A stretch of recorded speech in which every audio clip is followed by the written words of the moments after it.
WXCY, hanging out with William, Michael, Morgan. Yes, sir. Thank you. Did we get them all? Yeah, you did. You did. Man, they love me so much they gave me 3 first names. I like that. I like that. And we're not in the days of country music anymore where we've got to worry about John and Michael as far as like new singles coming out on the radio. But you, as far as I Kissed a Girl. Yes, sir. That's the one that everybody's talking about these days. We get requests for it every day. Oh, well, thank you, man. And we love playing it. Is it easy when you're up performing? Now I know. Did you write the song? I did not actually. No. When I first heard I Met a Girl, Sam Hunt's publishing company sent it to us. Universal at the time, and man, I just fell in love with it. You know, they've got such a great way of painting these pictures when they write these songs. You know. Sam Hunt, Shane McMahon, and Trevor Rosen. Old Dominion wrote it, and you know, I think it says something that's missing in today's country music, as far as holding the pretty girls up on high and putting on that pedestal that I think they deserve to be on. You know, Manny and Chase said it best. I think Conway and George Strait wouldn't have done it this way. Right. Now, when you're up there performing, and you got nerves, a little bit nervous because you want to get all the notes right, you want to get everything right and going smoothly. Do you ever get afraid that you're going to flip a lyric, miss a lyric? Oh, dude, I am the world's worst at that. I don't really get nervous. I get more anxious, and I think my anxiety kind of revs me up a little bit, and I get a little too excited sometimes. And I of course I flub a lot of words, man.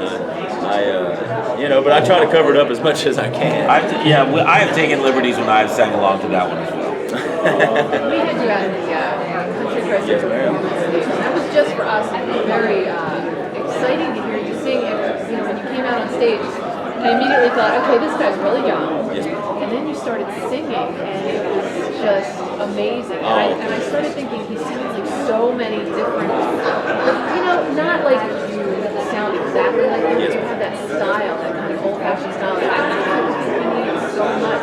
Well, thank you so much. And I grew up with, I grew up listening to Merle Haggard, George Jones, George Strait, Conway Twitty, Keith Whitley, and that's what I try to incorporate as much of that into my music as I can. Back then, they really shined the light on, for lack of a better word, shone the light on a real lyric and a real melody. And, within the first 2 or 3 words, you knew exactly who it was, whether it was happy or sad. You took that 3.5 minute journey with them. And that's what we kind of want to incorporate as much as we can into our music too. Now, you talk about, we're here in 2016. There's a lot of new country with different sounds. Sometimes we have drum beats, sometimes we have horns nowadays, this, that, and the other. But you seem to, with this single, stick to that maybe 90s sounding country, which a lot of people are still in love with to this day. Is there somebody that you maybe musically try to aspire to sound like, or are you trying to go with your whole own approach to country music? Well, I think everybody's inspired by something as far as artists, and I'm inspired by, like I said, Keith Whitley, Merle Haggard, Warren Chestnut, and when I was growing up, speaking of 90s, I grew up in the 90s, and I was born in 93, and growing up with the radio, I heard Mark Chestnut, Tracy Byrd, and Trace Adkins, and et cetera, et cetera.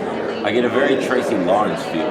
Man, I love Tracy Lawrence. He's actually a really cool cat. He's kind of developed a cool friendship with him. Oh, that's cool. That's cool to become friends with somebody that you can. A hero, man. A hero, and the same way with Chestnut.